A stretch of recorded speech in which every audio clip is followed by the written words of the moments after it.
අයිබෝන් ඔන්න ගිය සතියක කිව්වා වගේම තවත් පුංචි වීඩියෝ එකක් අරගෙන ආලව හම්බ වෙන්න ආවා. ඉතින් අද මම කතා කරන්න යන්නේ මෙන්න මේ පේනලා තියෙන CNC shield එක ගැන. ඉතින් ඔයාලා හිතනවා ඇති ඇයි මේ CNC ගැන කතා කරන්න කියලා. ඇත්තටම මම බැලුවා මේ Let's Design channel එකේ statistics ගැන. ඉතින් මම බලද්දි දැක්කා මේ ගොඩක් මේ channel එක වටේ එකතු වෙලා ඉන්න ගොඩක් අය මේ CNC කියන subject එකට ටිකක් කැමතියි. මම මේ CNC machine එක CNC ගැන කරපු introduction video එක බලන්න ගොඩක් අය comment කරලා තියෙනවා මම දැක්කා. ඒ ගැන ලොකු උනන්දුවක් පෙන්නනවා කියලා මම දැක්කා. ඉතින් ඔයාලා දන්නවා මේ channel එක පවත්වාගෙන යෑමේ ප්‍රධාන අරමුණක් තමයි manufacturing designing ගැන කතා කරන එක. ඉතින් ඒ දේවල් ගැන කතා කරද්දී අපිට භාවිතා නොකර ඉන්න බැරිම ටෙක්නොලොජි එකක් තමයි CNC ටෙක්නොලොජි කියලා කියන්නේ. ඉතින් ඇත්තටම ඉස්සර ගත්තාම මේ CNC කියන්නේ ලොකු කම්පනීස් ගාව විතරක් තිබ්බ මිලියන් ටිකක් අධික සර්විස් එකක්. ඒ කියන්නේ මේ තාක්ෂණයක්. දැන් අර අපි කතා කරන මේ ටෙක්නොලොජි ඩෙමොක්‍රටයිසේෂන් ගැන, ඒ කියන්නේ අර ඒ වගේ ස්පෙસિෆික් තැන්වල විතරක් තිබ්බ ටෙක්නොලොජියට දැන් මිනිස්සු ඔක්කොටම ඇක්සස් තියෙනවා. ඒක අර සර්වජන ඡන්ද බලය වගේම එකක්. දැන් ඒ වගේම මම මේ කියන්නේ අපි හැමෝටම මේ CNC කියන ටෙක්නොලොජි එක ඔයාගේ ඩෙස්ක්ටොප් එක උඩ වුණත් තියාගන්න පුළුවන් මට්ටමකට දැන් ඇවිල්ලා තියෙන්නේ. ඉතින් ඒකයි මෙන්න මේ CNC මොඩියුල් එක ගැන මේ ෂීල්ඩ් එක ගැන මට ඔයාලත් එක්ක කතා කරන්න අවශ්‍ය වුණේ. ඉතින් මම කමල් වාසල මම වෘත්තියෙන් ජ්‍යෙෂ්ඨ කතිකාචාර්යවරයෙක් ලංකාවේ රාජ්‍ය විශ්වවිද්‍යාලයක. ඉතින් මේ channel එක පවත්වාගෙන යෑමේ ප්‍රධාන අරමුණ තමයි දැන් අපිටම කියලා ඩොමෙස්ටික් ස්කේල් එකේ මීඩියම් ස්කේල් එකේ මැනුෆැක්චරින් ඉන්ඩස්ට්‍රි එකක් අපිට හදාගන්න මේ දැනුම ෂෙයා කරගන්න පුළුවන් platform එකක් ඇති කිරීම තමයි මේ channel එකේ ප්‍රධාන අරමුණ වෙන්නේ.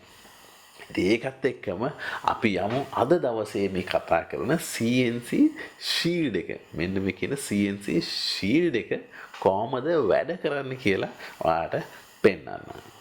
ඒකට යන්න කලින් තව පුංචි දෙයක් තියෙනවා ඔයාලට මතක් කරන්න. ඉතින් ඇත්තටම කියනවා මේ CNC වගේ ටෙක්නොලොජි එකක් අපිට ඉගෙන ගන්න මොන වගේ අවස්ථාද තියෙන්නේ කියලා හිතලා බැලුවොත් එක්කෝ ඔයාලට ඕන යන්න පුළුවනි කෝස් එකක් කරන්න, නැත්නම් ට්‍රේනින් ප්‍රෝග්‍රෑම් එකකට යන්න පුළුවනි. එහෙම නැත්නම් දන්න කෙනෙක්ගේ ගාව මැෂින් එකක් ගිහිල්ලා අතපත ගාලා ඉගෙන ගන්න try එකක් දෙන්න පුළුවනි.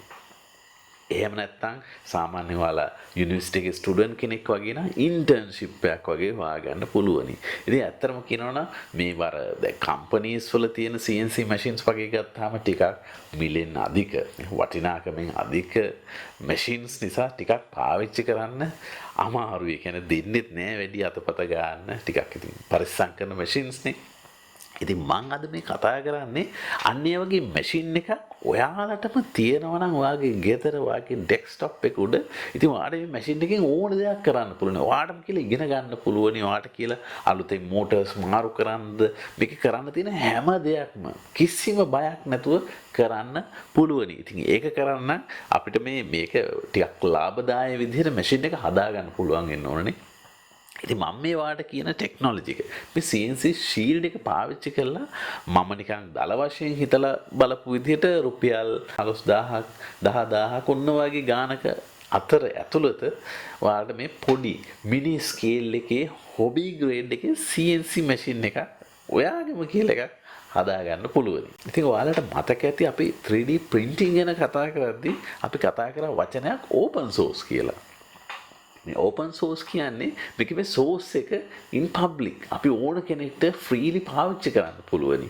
ඉතින් අන්නේ open source විදිහ softwares firmwares තමයි මෙන්න මේ අපි කතා කරන CNC shield එක පාවිච්චි කරලා machine එක හදාගද්දී අපි පාවිච්චි කරන්නේ. ඉස්සල්ලාම මේ shield එක හදලා තියෙන්නේ Arduino Uno එකට plug කරනවා. ඔයාලා දන්නවා Arduino කියන්නේ open source platform එකක්. ඒකේ hardware open source, ඒ වගේම software එක IDE එක මේක open source. ඒ කියන්නේ අපිට freely මේක පාවිච්චි කරන්න පුළුවන්. අතර මේ shield එකට අපි දානවා firmware එකක්. ඒකට පාවිච්චි කරන්නේ GBRL කියන Gerbil කියනවා Gabel කියනවා අන්න ඒ firmware එක තමයි අපි පාවිච්චි කරන්නේ. ඒකත් open source වලට freely download කරගන්න පුළුවන්. ඊළඟට මම මේ සිස්ටම් එක රන් කරන්නේ තව තියෙනවා මේකට මේ G codes අපි කතා කරලා තියෙනවා G codes ගැන අපේ CNC machine එක ගැන කතා කරපු වීඩියෝ එකේ අනේ G codes ටික ක්‍රියේට් කරලා මේ machine එකට send කරන්නේ universal G code sender කියලා ඒකත් open source software එකක් තියෙනවා අන්න ඒක තමයි මේ interface එක විදිහට මම පාවිච්චි කරන්නේ ඒ වගේම තව softwares කිහිපයක්ම තියෙනවා open source softwares කිහිපයක් තියෙනවා ඔයාලට පාවිච්චි කරන්න පුළුවන් ඉතින් අන්න ඒ වගේ මේකට සම්බන්ධ firmware software මේ සියල්ල open source කියන්නේ කිසිම මුදලක් අවශ්‍ය වෙන්නේ නැතුව ඔයාට මේ CNC machine එක mini CNC machine එක හදලා run කරන්න පුළුවන්. මේ වීඩියෝ එකේදී මම machine එකේ hardware පැත්ත ගැන කතා කරන්නේ නැහැ. මොකද මම තාම මේ part එක කරලා ඉවර නැහැ. මම ඇත්තටම කරලා තින්නේ stepper motors තුනක් අරගෙන මේකට plug කරලා විතරයි තියෙන්නේ. ඔයාලා දන්නවා CNC machine එකේ තියෙනවා මේ 3 axis machine එකක් නම් axis තුනක් තියෙනවා X Y Z. මේ තුනටම අපිට ස්ටෙපර් මෝටර්ස් ඕනේ. ඉතින් මම මේ පාවිච්චි කරන්නේ දැනට මාකට් එකේ තියෙන මිලෙන් අඩුම ස්ටෙපර් මෝටර් එක. ඉතින් මේ මෝටර්ස් තුනක් තමයි මේ පාවිච්චි කරලා තියෙන්නේ.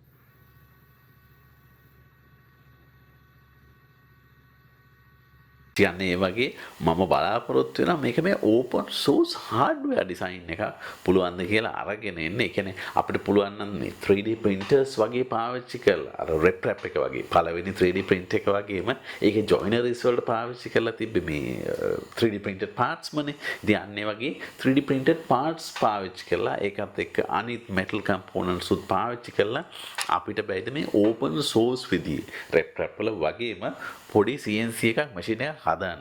ඉතින් මම ඇත්තටම මේක කරන්න plan කරනවා. ඉතින් මම දන්නවා මේ වීඩියෝ එක බලන ඔයාලා අතර ඉන්න සමහරු මේ වගේ hobby grade CNC machines හදලා ඇති. ඉතින් ඔයාලගේ experience එක පුළුවන් නම් මේ පල්ලෙහා තියෙන comment section එකේ share කරන්න. ඒතර මට පුළුවනි ඒ ඔයාලගේ දැනුම පාවිච්චි කරලා මේ හොඳ design එකක් අරගෙන එන්න. ඒ කියන්නේ open source hardware design එකක්. RepRap වගේම open source hardware design එක. ඒ කියන්නේ ඔක්කොටම freely කියන ඔයාලගේ වටපිට පරිසරයෙන් හොයාගන්න පුළුවන් local hardware වලින් ගන්න බඩු වලින් හදා ගන්න පුළුවන් දේ low cost hardware design එකක් මේ desktop CNC machine එකකට අන්න ඒ වගේ design එකක් කරන්න මොන වගේ දේවල්ද මම හිතන්න ඕනේ මොනවද ඔයාලගේ experience කියන දේ පුළුවන් නම් පල්ලෙහා comment section එකේ comment කරන්න. ඉතින් ඇත්තටම මම බලාපොරොත්තු වෙන්නේ මේ වීඩියෝ එකේදී මේ ටියුටෝරියල් එකක් විදිහට කොහොමද ෆර්ම්වෙයාර් එක දාගන්නේ කොහොමද G code send එක ඉන්ස්ටෝල් කරගන්නේ අන්න වගේ step by step ටියුටෝරියල් එකක් විදිහට නෙමෙයි මම මේ වීඩියෝ එක අරගෙන ඉන්නේ. මගේ ප්‍රධාන අරමුණ තමයි ඔයාලව ඉන්ස්පයර් කරන්න කියන්නේ. මේ වගේ වීඩියෝස් නම් ඕන තරම් ඒ වගේ ටියුටෝරියල්ස් ඕන තරම්වත් YouTube එකේ හොයාගන්න පුළුවන් ඇති. ඉතින් මට අවශ්‍ය වෙන්නේ ඔයාලට මේ අවශ්‍ය ඉන්ස්පිරේෂන් එක දෙන්න. ඉතින් මම දැන් ඔයාලට පෙන්නන්න කොහොමද මේ universal G code send එක. ඒක තමයි අතනම පාවිච්චි කරන ඉන්ටර්ෆේස් එක. අන්න ඒ ඉන්ටර්ෆේස් software එක පාවිච්චි කරලා කොහොමද මෙන්න මේ motors තුන control කරන්නේ කොහොමද කියලා පොඩි demo එකක් කරලා මම මේ වීඩියෝ එක ඉවර කරන්න. මේක තමයි universal G code send එකේ ඉන්ටර්ෆේස් එක. මම මේක මේ ටියුටෝරියල් එකක් විදිහට software එක introduce කරන්න නෙමෙයි හදන්නේ. මම නිකන් ඔයාලට මේ පෙන්නන්න හදන්නේ කොහොමද මේ axis control කරන්නේ මෙන්න මේ තියෙන control panel එකෙන් කියලා. ඉතින් මේක මම අර කලින් කිව්වා වගේම open source. දැන් අපි ගත්තොත් අනිත් softwares තියෙනවා ටිකක් මිලෙන් අධික Mark 3 වගේ software එකක් ගත්තොත් මිලෙන් වැඩි. ඉතින් ඇත්තටම කියනවනම් අන්නේ ඒ softwares වල තියෙන ගොඩක්ම අපිට අවශ්‍ය වෙන features ටික මේ software එකේ තියෙන open source උනත් freely හම්බුණත් ඒ අවශ්‍ය සියලුම දේ වගේ මේකේ තියෙනවා. ඉතින් අර level එකටම develop වෙලා නැති වුණත් ඉතින් අපිට අවශ්‍ය දේ කරගන්න ඇති නම් මම හිතන්නේ අපිට worry වෙන්න අවශ්‍ය නැහැ. ඇත්තටම මේ ෂීට් එක ගත්තත් මේකෙත් ඔයාලා දැනගන්න ඕනේ පොඩි දේවල් ගොඩක් තියෙනවා. උදාහරණයක් විදිහට මේක මේ motors run වෙන්නේ මෙන්න මේ තියෙන stepper motor drivers වලින්. මේ drivers ඇත්තටම ගොඩක් මේ පිච්චෙන්න බලනවා අපි හරියට පාවිච්චි කරේ නැත්තම් හරියට මේක use කරේ නැත්තම් උදාහරණයක් විදිහට මම මේ drive එකට power දෙන්න හොඳ නැහැ. කියන්නේ මෙතනින් 12 volts to 36 volt 36ක් වෙනකන් දෙන්න ඕනේ. දැන් ඔයා මේකට ප්ලග් කරලා තියෙන වෙලාවට ඔයා අතින් මෝටර් එකක් කරගුවත් මේක පිච්චෙන්න බලන්න. ඉතින් අන්න ඒ වගේ දැනගන්න අවශ්‍ය දේවල් ගොඩක් තියෙනවා මේ ෂීට් එකත් එක්ක වැඩ කරද්දී. ඉතින් ඔයාලා හිතෙනවා නම් මේ ස්ටෙප් බයි ස්ටෙප් කොහොමද මේකෙන් එකට ගහගන්නේ, ඊළඟට ස්ටෙපර් මෝටර්ස් ඩ්‍රයිවර්ස් කොහොමද පාවිච්චි කරන්න ඕනේ, ඊළඟට මේකට ඕනේ ෆර්ම්වෙයාර් එක කොහොමද මේකට ෆ්ලෑෂ් කරගන්නේ. ඉතින් අන්න ඒ වගේ ස්ටෙප් බයි ස්ටෙප් ටියුටෝරියල් එකක් ඕන නම් මට ඉදිරියේදී අරගෙන එන්නත් පුළුවන්. නැත්නම් එහෙම එකක් අවශ්‍යයි කියලා හිතෙනවා නම් ඒකත් පොඩි කමෙන්ට් එකක් විදියට පල්ලෙහාන් ටයිප් කරන්න කියලා මම මතක් කරනවා. ඔව් අපි දැන් මේ වීඩියෝ එකේ අවසානයේට ඇවිල්ලා ඉන්නේ. ඉතින් මම ඔයාලට කිව්වා වගේම මේ ඕපන් සෝස් හાર્ඩ්වෙයාර් ඩිසයින් එකේ අප්ඩේට්ස් අරගෙන ඉදිරියේදී ඔයාලව හම්බෙන්නේ මේ බලාපොරොත්තුෙන් අදට සමු ගන්නවා. බොහොම ස්තුතියි මේ වීඩියෝත් එක්ක එකතු වුණාට.